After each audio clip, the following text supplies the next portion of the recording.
Almost. New Year's is just 3 days away if you're listening to this on Tuesday. If you are listening to it on Tuesday, come back on Thursday on New Year's Eve when I will have another show out for you. New Year's Eve, talking about all the things that we got going on here. And I will probably wrap up some of the year and maybe outline a few of the things I hope to do in 2021. Either way, today's episode number 101, which means you can find the show notes at homesteadsandhomeschools.com/101. Today's episode is a little different. I've done it before. I've had a couple different guests on at the same time, and today is going to be another one of those. Not new guests, mind you, all old guests that I've had on before, and I brought them on because they're all doing the same sort of thing, and all kind of, I think, working towards pretty much the same end goals. A little different here and there, but for the most part, the same things. So I wanted to bring them on today and kind of just go through some of that, go through some of the processes that we've been going through and get into some of how we're hoping to go forward, how to grow going forward, and not just individually, but in our communities as well, and how we can kind of develop those things, because those are of vital importance. It's one thing to do all this stuff solo. It's another thing to do it with the knowledge that the people around you also feel the same way, and that you can kind of rely on somebody if you need help. Someone will probably be there, and so we talked about that a bit. Go check out homesteadsandhomeschools.com/Amazon. You can click through and buy your goodies there. I'll get a little bit of a kickback. It helps defray some of the costs of the show. Go over to Patreon, patreon.com/Liberty Hippie, and help support the show there. I think there's some crypto addresses in there. You can send me some crypto if you so choose. It's been booming. If you're not sure what I'm talking about, go listen to the Agorist Nexus podcast. They got some stuff in there. Maybe I'll throw some links in there when they do some of their crypto episodes. But anyway, moving on. My guests today, let's just roll with them. You've heard them all before, and we're just gonna go. We're just gonna go. So let's go sow those seeds of liberty with my guests. They gotta be great. Woo! I just took a DNA test. Turns out I'm 100% that bitch. Even when I'm crying crazy, yeah, I got boy problems. That's the human in me. Bling bling, then I solve them. That's the goddess in me. You coulda had a bad bitch, not committal.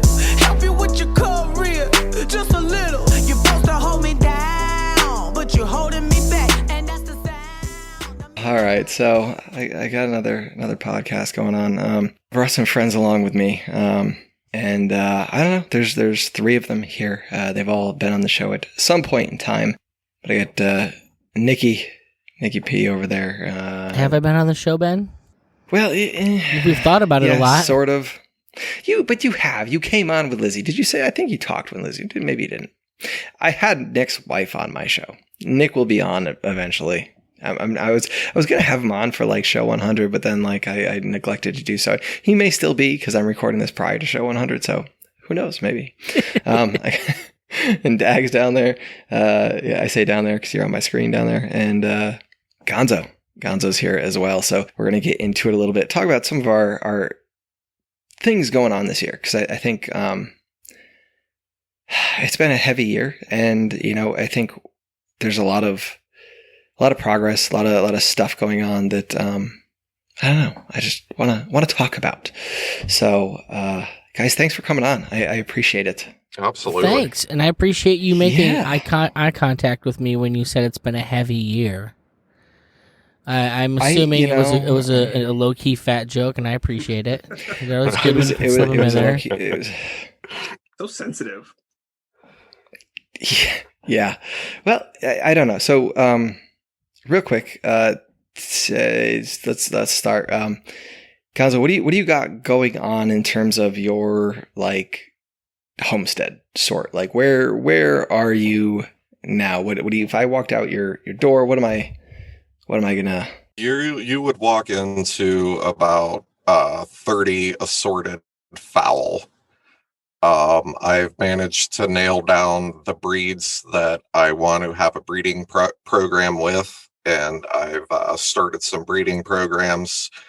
I'm going to be shipping eggs to, a couple of my buddies that may or may all not. In state, right? All in state, of course.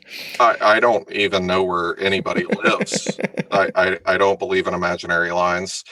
But yeah, so I've instituted some breeding. I have a plan for raising fish and aquaponics for the spring out of a pool, a above ground pool, and some raised bed gardens. So do a little aquaponics and grow protein and vegetables in one system. That's the spring. Good deal. Dag, what you got going on, man? Well, homestead wise, we're getting some of our processes refined and everything. It's definitely been a funny year. I mean, for the most part, good. You know, we actually, our sales, we do pasture raised poultry, and our sales have actually gone up quite a bit among the whole couve thing, with people not being able to find food or not want to go out to the grocery store. So we deliver. So it's actually worked out pretty well. On the other side of things, shipping has been a little funny. So we had a hard time getting like turkeys and stuff. So our turkey harvest was a little smaller, which was fine because we only sold 2 this year. Like, people aren't doing Thanksgiving. So it's usually our biggest payday of the year, but we just sold the rest live. Wasn't a big deal. Honestly, it was a lot less work. Yeah. Yes. So yes, it is. But no, it's been going. We're getting rid of some of our old birds that we've had for like 3-4 years, trying to get things narrowed down. Kind of like Gonzo said, working on a breeding program as well. So getting a bunch of different separated housing for different birds. Just trying to make it come together. We're just coming into season now, being in Florida. So we just ordered our first batch of chickens for the year, and we're hopefully going to get a garden going now that turkeys are gone and they won't be getting into it every day. We'll hopefully be getting a garden going here soon. Yes. The birds in the garden is just the bane of my existence. I swear. I'm just going to... Anyway. It's very frustrating. It's like some of them are just too smart and they just know how to get around it, and they get in there every darn day. It's... And if it's not the birds, it's like the goats. I opened the gate to get a horse out the other day, and the goat escaped. And the thing ran through the garden, and as it's running through the garden, I'm chasing it. It pulls cabbage out. It reaches down while it's running, bites a cabbage, pulls it out. I'm chasing it, still chasing it, drops cabbage, grabs another one. I'm like, dude, you know, I don't know. I don't know. I know, but yeah. You make me want to get a few. Dude, I tell you, they, as cool as they are containing them is man, they're tricky beasts. But yeah, I've heard. Nikki, you guys have sort of started a little bit more on the gardens this year, right? Those are kind of newer to you guys, or no? Liz has kind of like tried to do some minor container gardening over the past, prior to the couve thing happening. And when that kind of did what it did, it kickstarted. I'm like, look, start saving whatever you can that'll grow from our clippings that we, get from the store for vegetables, and whatever seeds that you can get your hands on, let's get them in the ground, and then let's start figuring out what the hell we need to do to make shit grow in our backyard. A lot of what we've spent the past year doing is kind of working on creating soil. The ground that we have up here is basically fucking clay. It's pretty intensely beaten in. So it's been a lot of bags of soil, a lot of fertilizing, a lot of composting. And luckily, for whatever reason, Liz was interested in composting even before we got into gardening. So we've actually been doing that for a while. But it's been kind of trying to connect those different things right now, work on developing it. I had a brilliant idea at some point to start using old luggage that people are throwing out, because I have difficulty also wanting to spend a lot of time and effort and energy making the dirt in somebody else's backyard nice, because eventually I'm going to have to leave this rental because I want to get the heck out of the city. Trying to spend as much time as we can learning the skills and developing soil that we can eventually take with us someplace in a U-Haul. I think that's there's a couple things there, right? Like all 4 of us, I think, have crappy soil. I know the 3 of us do, Dag. I feel like you have probably sandy soil. It's a beach, dude. Yes. Total beach. Okay. Yeah. And it's curious. I wonder if there's good soil anywhere in this place, or it's all just been beat down. Was a lot. Yeah, exactly. Well, what's funny is we could just send each other half of it. Like you send us your soil, we'll send you some of ours, and we mix it, and we'll get actual decent soil out of all of it. You know what, man? I got concrete, brother, man. It's like, ugh. Anyway, I'm gonna take Nicky a station wagon full of chicken poop and duck poop. Get his compost really kicking. I've got no complaints about it. It's less money than that bagged shit Liz would have to buy otherwise. Right. It is. I picked up a little bit of dirt for some like raised bed stuff and some pots and stuff, and I can't imagine, like, it gets expensive. The landfill has stuff that they compost.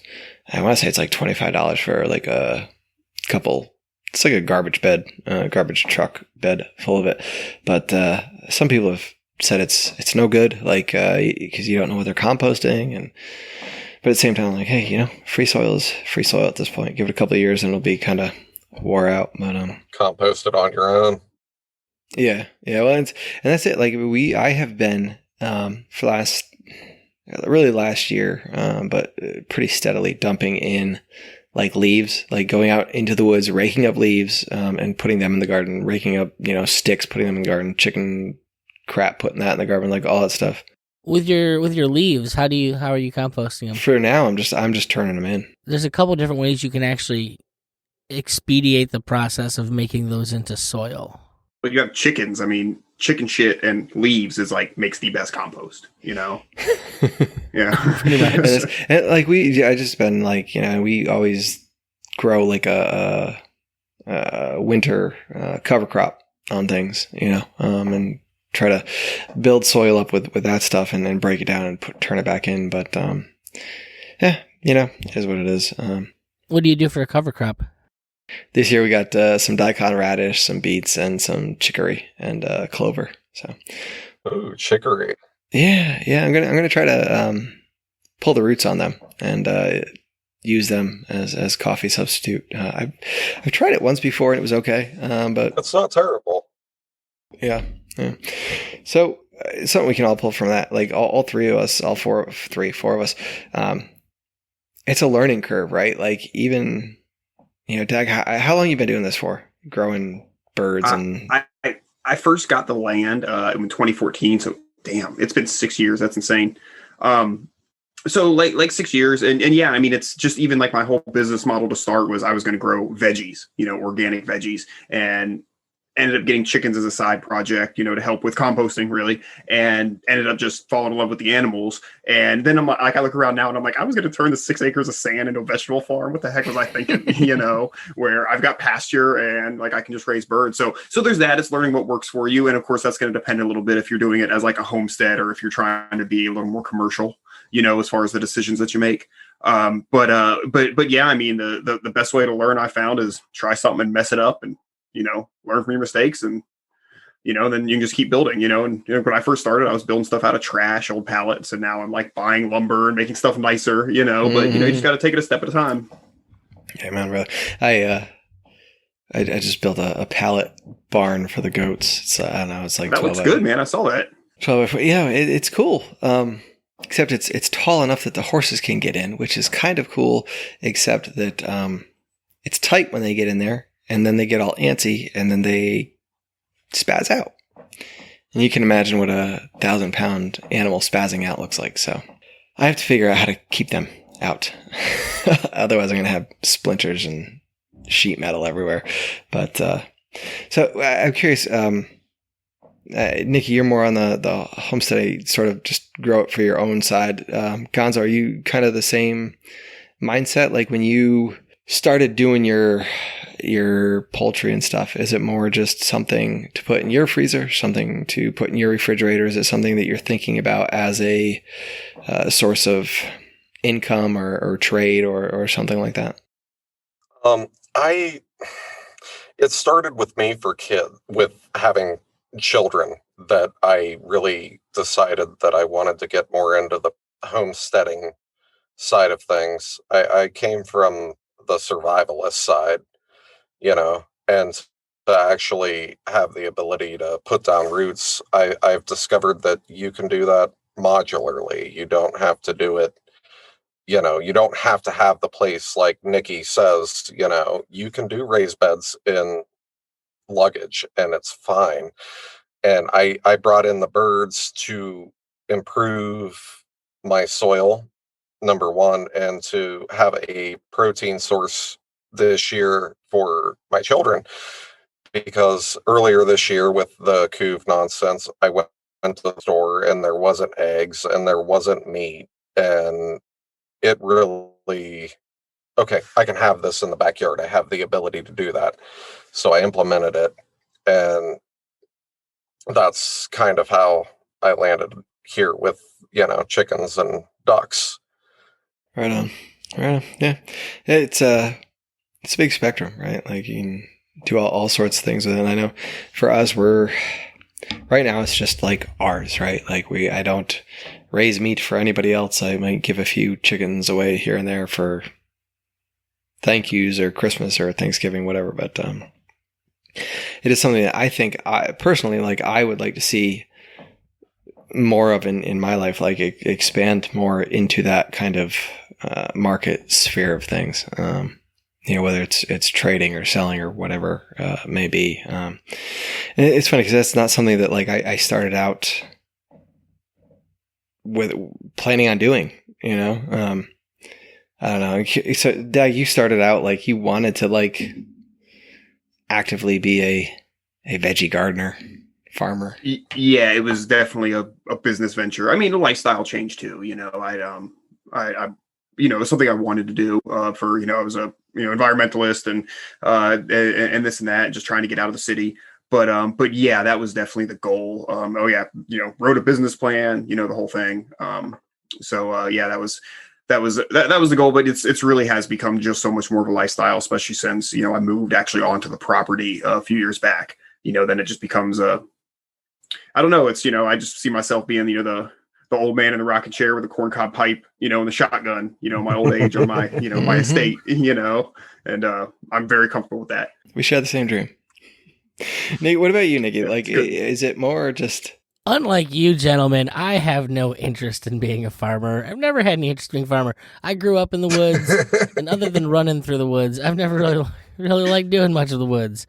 I do not see myself chopping up animals. If that ever becomes part of our life, it's going to be out of necessity, and Liz will probably end up doing it. And I will just fellatiate more to make it worth her while, I suppose. That being said, I do feel like it will, in some capacity, have to become a part of our lives. I'm actually personally more interested in like herbs. I really would like to learn some natural medicine. Is something I guess my next project. The other one that I wouldn't mind doing is like Gonzo already said. I've been really, really interested in aquaponics and was even before like all this went down. It's just something that always seemed really interesting to me. And I like fish, so it's aquaponics. That's always been one like on my list, like in the peripheral. Like maybe I could do that. Maybe like I've never actually pulled the trigger because it's just so daunting. But I've just heard so many good things. I don't know. It's such a beautiful system. How it's just everything feeds each other, and but at the same time, it is even a small system is a little bit of an investment, and it's like. There's a few things you got to make sure you don't do to make a mistake. And I'm sure that I will, so I've been because I'm in the same boat. I love it. I've always been fascinated with aquaponics, but I haven't done it yet. I have not been willing to make that investment. Spirko makes it seem so attainable though. I think it is, but like there's a learning curve to it, I'm sure. And I don't know. I feel like it's probably steep. I think the thing that puts me off the most about it is like the startup cost, right? Like trying to figure out all the like initial how to, where to get your stuff, put the money into it, and then get it going. That's the exact angle that I took it from. And I got on Craigslist and looked at, I found 3 separate ads within a 50-mile radius of if you come take down this above ground pole, you can have it like completely free. And okay, that's interesting. And if you have ever been to Ohio and seen the wildlife that will live in our water. Like, I'm not overly worried about being able to go catch fish and fill a pool. I have some aquarium experience, and I feel like if you can get that ecosystem going, if you and a couple of your fishermen buddies can throw, 50, 75 bluegill and some catfish into a above ground pool that you got off Craigslist, that significantly cuts down your startup cost. Yeah, very true. And look at his hat. He clearly enjoys fishing. I'm a terrible fisherman. It's a skill that is on my list to improve. I caught a fish once. Same. They're panfish. They're bluegill. How can you not catch a bluegill, man? Like, you spit in the water and they hate me. eat that up, man. Well, that's the one I caught. I went to Canada and caught like 4 fish in a week. It was terrible. The Canadian fish. I can't stop talking. I can't stop talking long enough to catch a fish. Wait, what? They just keep they keep hearing the noise. I don't know. That's why I don't hunt either. I don't know what to say to that. I'm sorry. Well, you're quiet, Ben. That's the thing. You can hunt because you're quiet. You go in the woods and you'll hang out there, fire your weapon. I'll start talking to myself if nobody else is there. Just singing, The inner monologue. You got to do it all inside, man. Well, no. The singing thing is a genuine problem because I do it and I don't realize I'm doing it. I'm just kind of like singing to myself and someone like, "What are you doing? What are you talking about?" I whistle all the time. My wife she just like turns her into a monster. And I don't even realize that I'm like whistling anymore. I'm like already that 70-year-old dude. I'm like, oh man. But, all right. So I'm curious, what do you guys like, big takeaways this year? Like any big, like, I can't believe I did this or big, like for us, I know like we've done meat birds before, but like for us, like it was a big batch. Like I actually built a brooder specifically for meat birds. I had a space set out specifically for the birds. And usually it's just been like, okay, well, where are we going to put them for now? They're going to go over here So what do you guys got going on? Anything that was like big, awesome news stuff? Dag, would you do this year? Shoot, man, I don't know. I mean, homesteading wise, it's been a little bit of refining and stuff. We got a house that was big for us. We've been living in a tiny house for the last several years. We got like a 2-bedroom house, so that's been huge. That took up a lot of time and effort, but otherwise we've just been we've just been refining some of our systems. We had last year was our first like full year of doing the meat birds.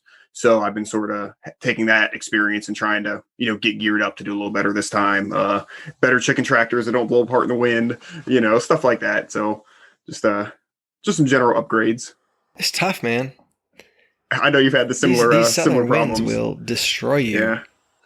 Yeah. We had a couple bad days, and for the most part, it's been fine. But well, that's all it takes is once. And yeah, and I mean, we found ourselves out there one day. It's pouring rain. We've got these shivering, broiler chickens with no feathers on them yet because I moved them out a little earlier than I probably should have. And, we're gathering up and throwing them in totes and, setting up this makeshift brooder in this chicken coop we have. And it's just like, like my life, 5 years ago, like I never would have had anything of like that urgency that I'm out there being that uncomfortable, to save a bunch of little lives, and a paycheck, to make it a little more cold, but it's the truth. Amen. Here. What about you, Gonzo? What big things in your life this year that were kind of like you got done and it's like, I did that. I'm awesome because I just did that. Dude, I'm proud of my birds. I'm proud of the ability to give some, even if it's just a few little breeds, to my friends. I have the ability to pass those genetics on to other people that are interested in it. And man, that's not a small thing. I haven't changed my life that much. But I've increased the ability to feed my family and to help my friends. And that's not a small thing, especially in times like these. And it's funny. There's something about that like genetic thing, right? Like sharing, whether it's birds. I've not done birds, but like seeds. Like I have some seeds that I know like where these plants came from, the story behind it, and it's like there's just something there about it. It's like so cool. And I think my son has some guineas that are, I think we have male and female, and have some eggs from them that I'm happy to share, and it's kind of exciting, coming into sort of that thing, being able to share that stuff. But yeah, it's a big thing. Agreed. It is. It's I don't know what it is exactly. I can't pinpoint it. I don't know why, but for sure it is. There's something there about it. Just tickles my fancy. How about you, Niggy? Well, honestly, all of our big gains this year for us were it wasn't so much the homesteading type stuff. It was just the reframing of our lives in general, kind of forcing us to make changes. We paid off a car, we paid off a bunch of consolidation loans, and kind of pushed money around in a lot of other ways because it just became clear that the debt was, it still is for what we have. It's just another chain kind of holding us back from the freedom that we want to have, the agility that we want to have, and more importantly, like the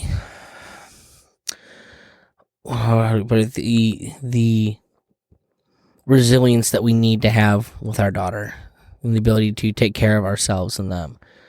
So I think our big gain has just been the reframing and focus of what we need to be doing. I think that like that's the sort of spirit of all of it, right? Like when you start growing things, when you start building things, there is no right way. You don't do it and get it done. Like you do it, it's done, and then it needs fixing. Then there's a better way to do it that you just figured out the last time you did it. And that's exactly that, right? It's just this reframing of your worldview, I guess. I don't know. And that's exactly what those potatoes said to us. I bet. Did you have to peel them? Those potatoes that did not want to grow. They wanted to grow like crazy on top, but nothing below the earth. They need more earth. They need more earth. I grew some ginger and some turmeric this year. I put it in pots, and some of the bigger pots actually, like I got some stuff. The smaller, like probably 8-inch pots, it didn't actually do anything. Which I'm kind of surprised because they have a bunch of roots. They just don't have the tubers. But the bigger pots, just as many roots, but bigger tubers. So that's kind of what our potatoes. What'd you grow, man? Lots of roots, but we grew ours. We had a metal grate tube that's about like 3 feet tall and about 1.5 feet wide, maybe 2 feet across. It's like a 2-foot cylinder, about 3 feet high. We put them in there, and let them grow, and dude, they leafed like hell. You throw some dirt on top of the leaves, and every time you see more green covered up, and we did that. And eventually, like, we just ran out of tube to keep going up. So we left it there and just kind of waited until, I think it was 90 days is what they say it was supposed to be. You're too Italian. Try tomatoes next year. Oh, tomatoes we had no trouble with. Those grew like wild. You're not Irish enough, Nikki. Stop growing potatoes, you cultural appropriation person. I don't even know what to call you.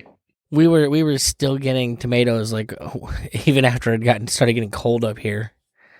Like almost into November, we were still pulling tomatoes off the vine. Right on. They're like these teardrop shaped tomatoes. They're interesting. What color were they? Paste tomatoes. Were they red? I think they were yellow. Were they the little ones? I love yellow tomatoes. Really tasty. They're like probably like a 1-inch tomato. They were good. Sweet. Yeah, I got no complaints. Yeah.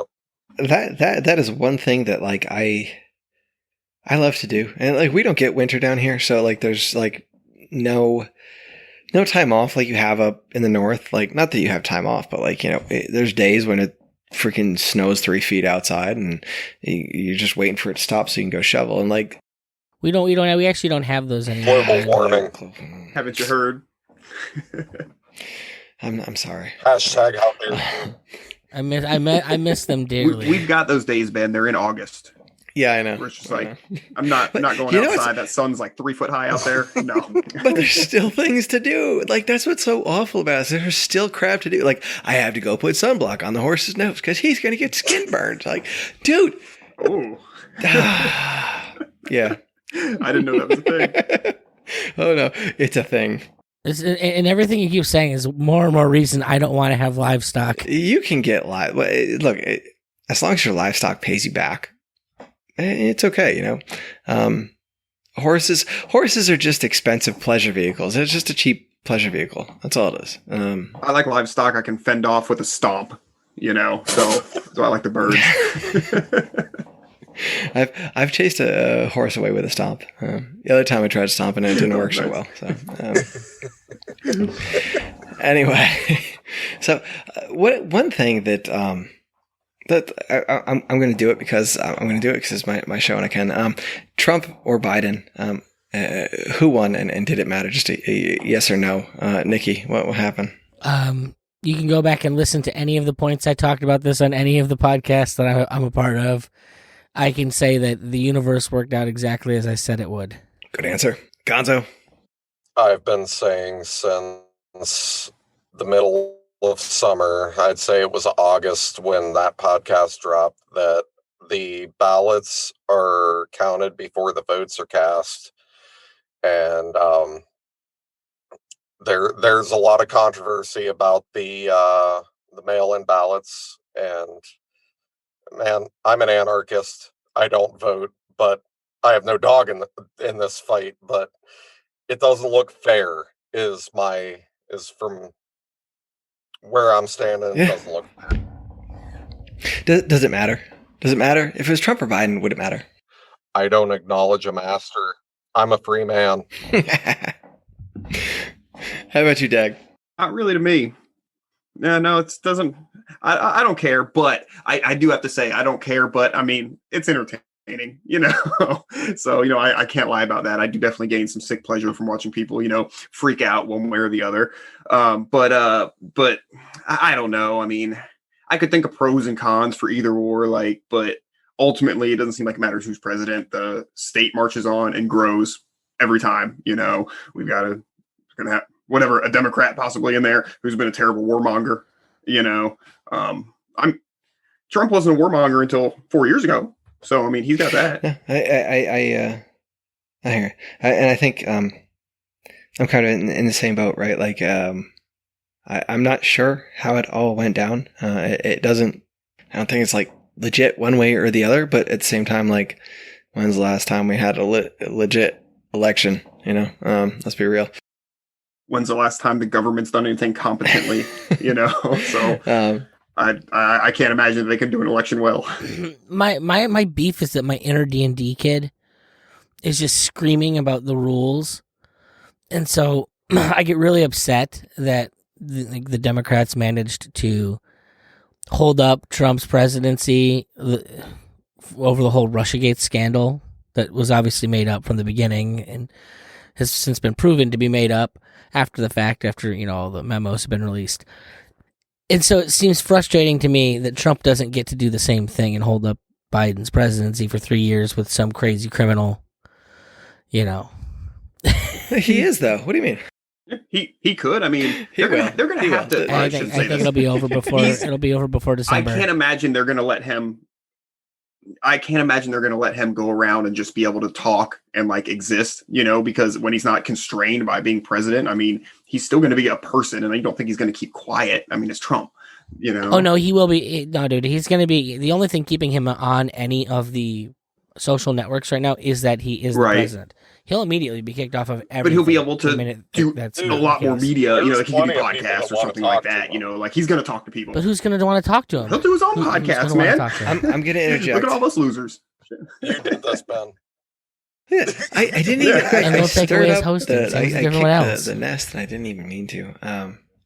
I did this. This. And really, the only reason, and this is why I'm a crappy podcast host, I was trying to segue into this idea of it doesn't matter. And I think you all gave that answer. It doesn't really matter. And I know. And then you went I was just complaining about the rules.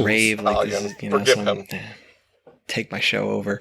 We all have a touch of the autism, man. You can't, But yeah, you did notice a lot of this, right? So my question is, this is something that has really in the last little bit really come on me. Like I for like the evangelicals, right? Like I say, like they feel moved, like God spoke to them or whatever. And like there's something like, I'm not saying God spoke to me because I don't feel that way, but for me lately, it's really been this idea of like building community. Because look, when you watch this Trump versus Biden, like it doesn't matter. It doesn't matter. In the end, it doesn't matter, right? Like you have a bunch of Republicans that'll vote for a Democrat, right? In Joe Biden, or you have like all these Democrats that'll vote for a neocon in Joe Biden. And here we go. We're at the same thing. Everybody wants a neocon. This is what it is. So what do we do? How do we build these communities around ourselves to inoculate? I don't know if insulate is the right word, right? You can't insulate yourself from the outside world. Like there has to be this ebb and flow of.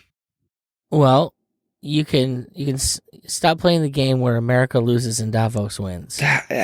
Okay, so how do we build these communities? How do we do this? How do we like take these ideas that are clearly important to us, right? This idea, like how do we and spread it out to the people around us? How do you find people that share the same ideals that we do? What have you guys found anything that works? I know.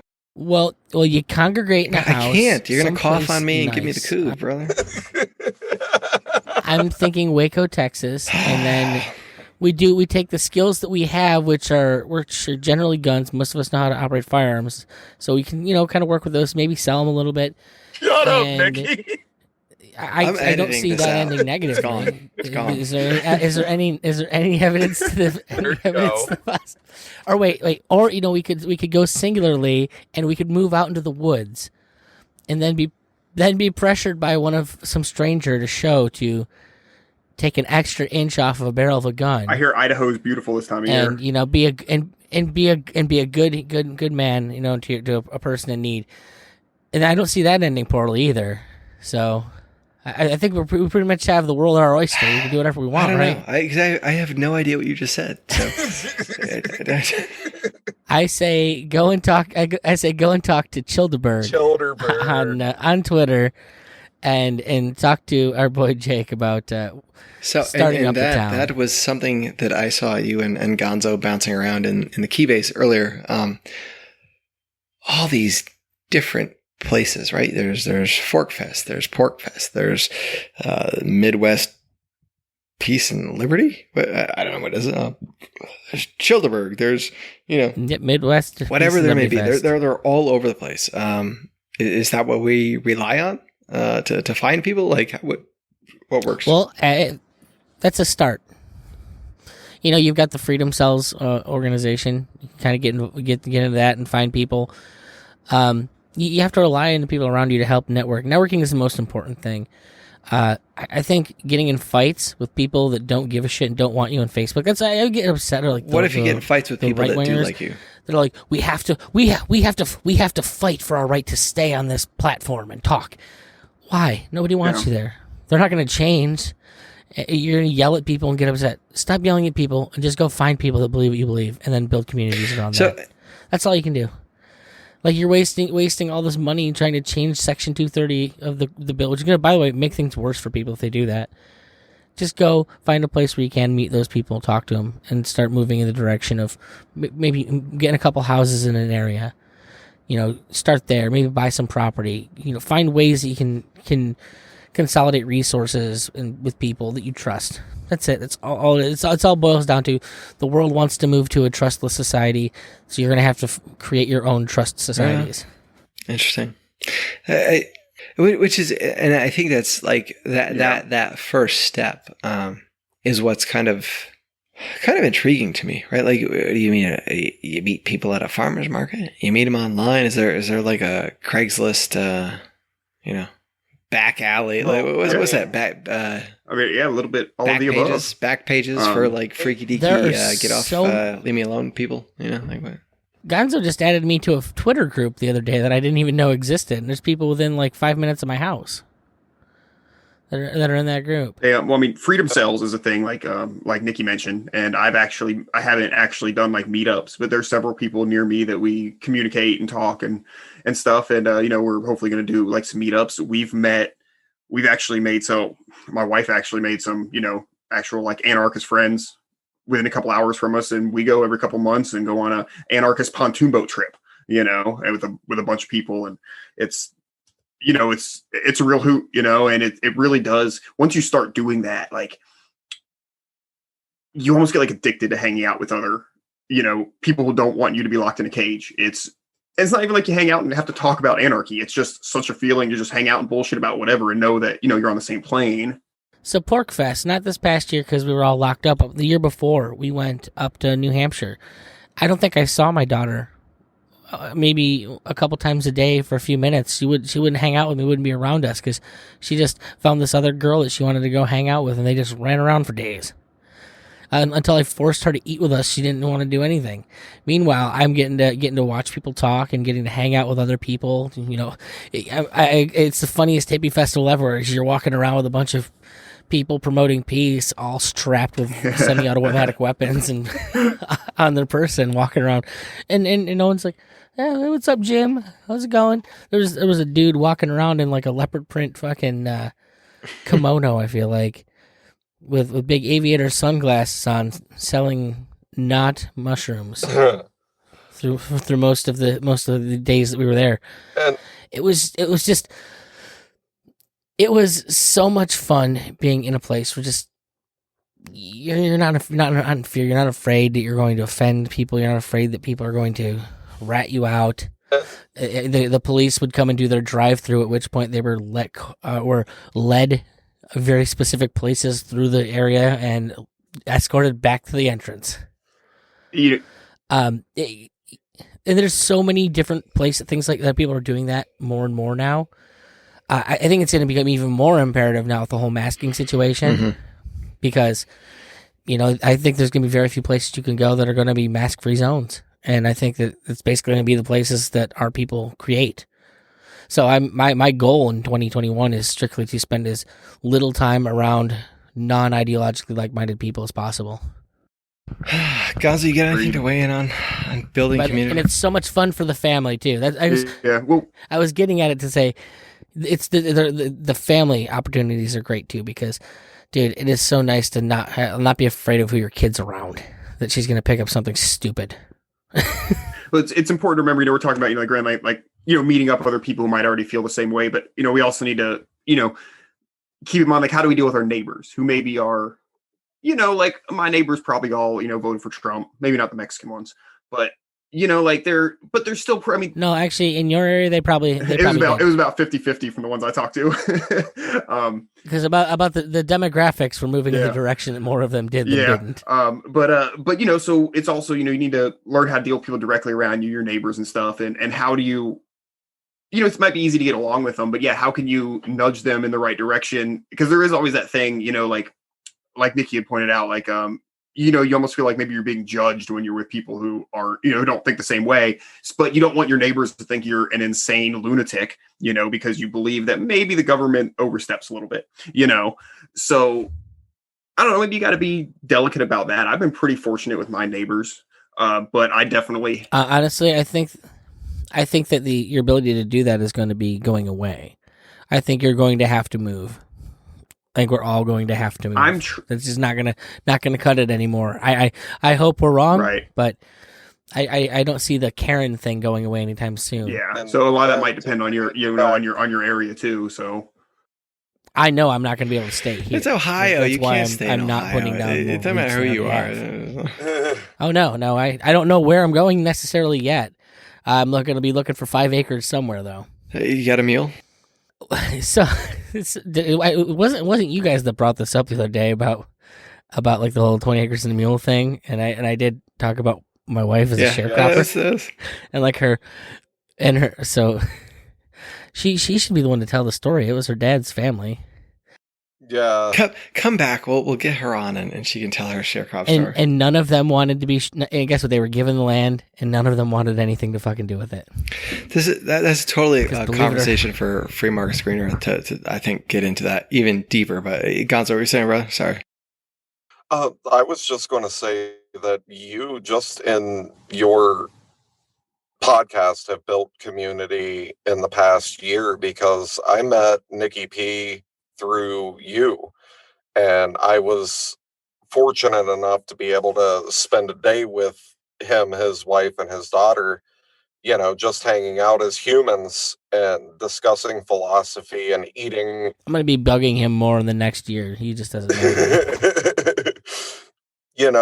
that. I have made friends with Daggerist and his network all through this podcast that we're talking on. So, just you would be amazed the exponential effects that a small effort can make. You just have to come out and make it, I guess, is the point I'm trying to make.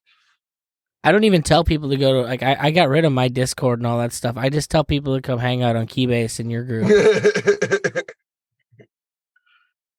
Yeah, a lot of good it's been doing. No, I think it's true, and it's tough because that's something, right? Like, there's a lot of that online, like the people I know, the people that I've come to know over the last year and a half, and I feel like I got to know them, and if I met them at a bar, we'd be friends. But at the same time, like Di was saying, how do I bring my neighbors in?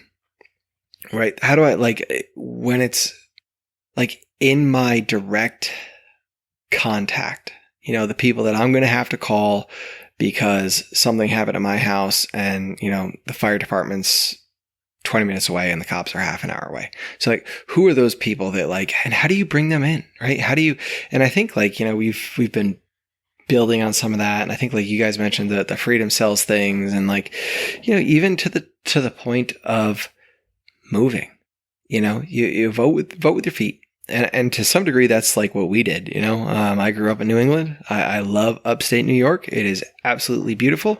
I lived in Vermont for 4 years. It is absolutely beautiful, but you just got to say no. Did you listen to Tasting Anarchy today? I did not.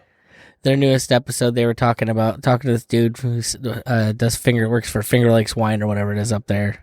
Mm-hmm. And I was just they're talking about the Finger Lakes area, and I'm like, home.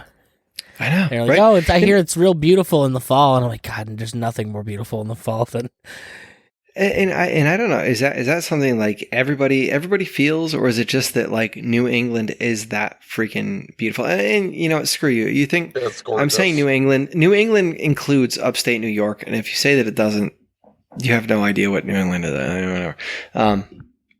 Parts of upstate New York is totally different. It's not downstate, but you gotta wonder, is that anyway? This is totally tangential because I'm romanticizing New York, which I should never ever ever do. I know. Anyway, well, if I can answer the question you might have been alluding to, yes, please talk, because I don't know what I'm saying. One of my favorite things to do, especially with your neighbors and stuff, is I try to curry their favor with gifts of food that I have grown and produced. So even if they're just somebody I see from time to time, maybe once or twice a year, I'll swing by. Hey, how you doing? Here's a chicken. Remind them, hey, you need anything, come holler. And if nothing else, they'd be less likely to hate you. But it actually is where most of my neighbors that really I barely know. But when there's trouble, hey man, I'm out of town, and so said they saw someone, on my property, you mind going and checking it out, shit like that. They kind of really, really trust you with stuff, and it's important to have that trust with your neighbors. I've had bad neighbors before, neighbors I don't get along with, and it is just a nightmare. So it's teach people how to treat. At the same time, there's only so much you can do about your neighbors. You teach people how to treat you. If you come at them as a charitable, decent human being, chances are they'll come back at you the same way.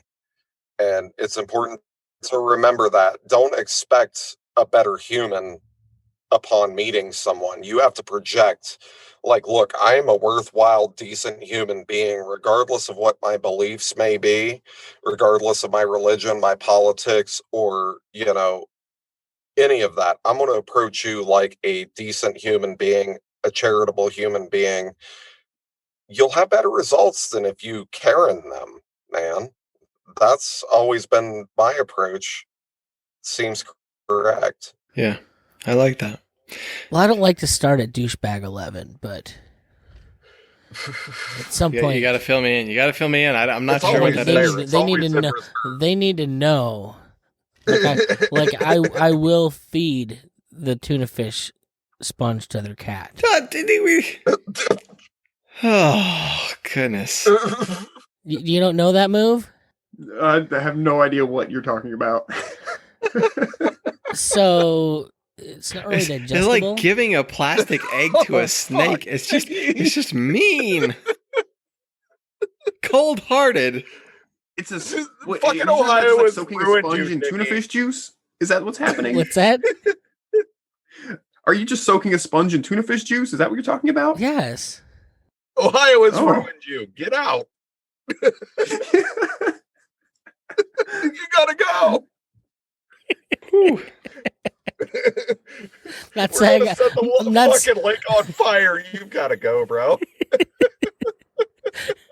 Well, I could set their lake on fire. What? From this show, we have learned that the best way to start community is not by giving your neighbor's cats sponges soaked in tuna fish. So thank you for your input. I appreciate it. The best way to start community is them not giving you reasons to. And mind you, I would probably grab the BB gun before I went for the cat anyways. Holy fuck. To shoot the neighbors.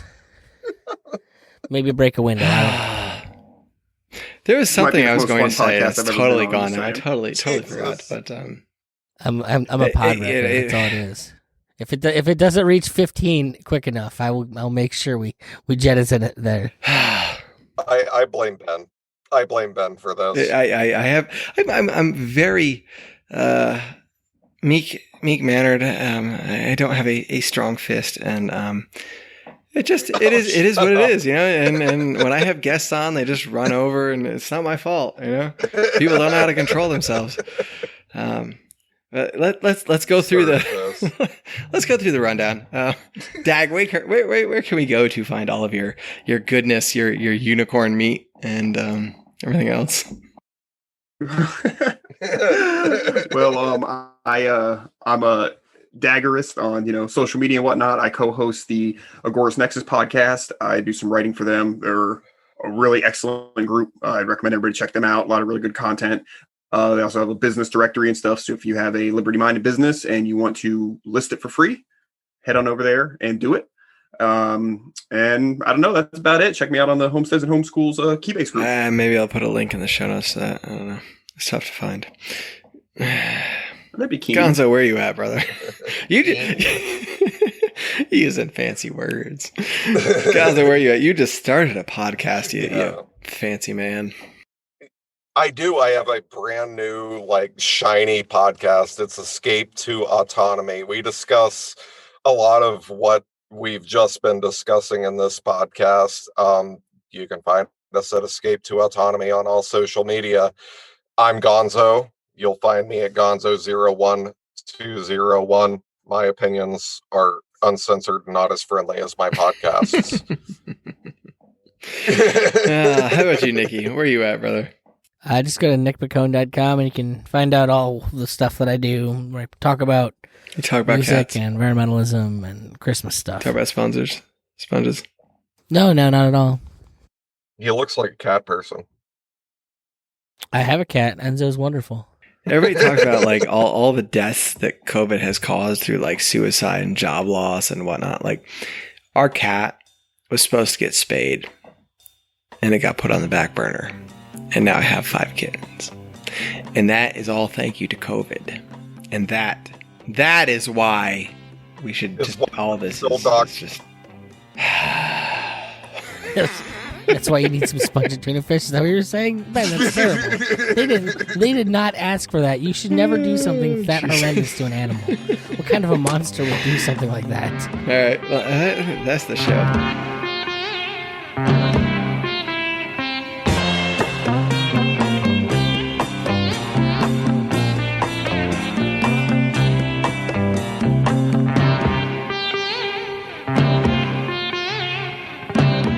So here I am back by my lonesome. I hope you guys enjoyed that. It was an enjoyable event to record, and hopefully we can do some things like that in the future.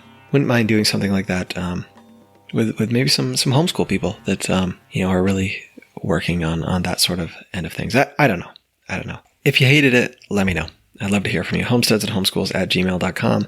Find me on Twitter @HSandHSPod. And let me know. And if you liked it too, I'd love to hear that too. And if you have ideas for future shows, things you want to hear me talk about or hear guests talk about, I'm open to that as well. I think that's pretty much it for today. Go bring your neighbor 1 or 3 beers. Go make them a casserole and bring it over. Make friends with the people around you, because when it comes down to brass tacks, as they say, that's what's going to matter. Your immediate surroundings. Get out there, guys. Sow those seeds of liberty. We can all reap seeds of freedom together.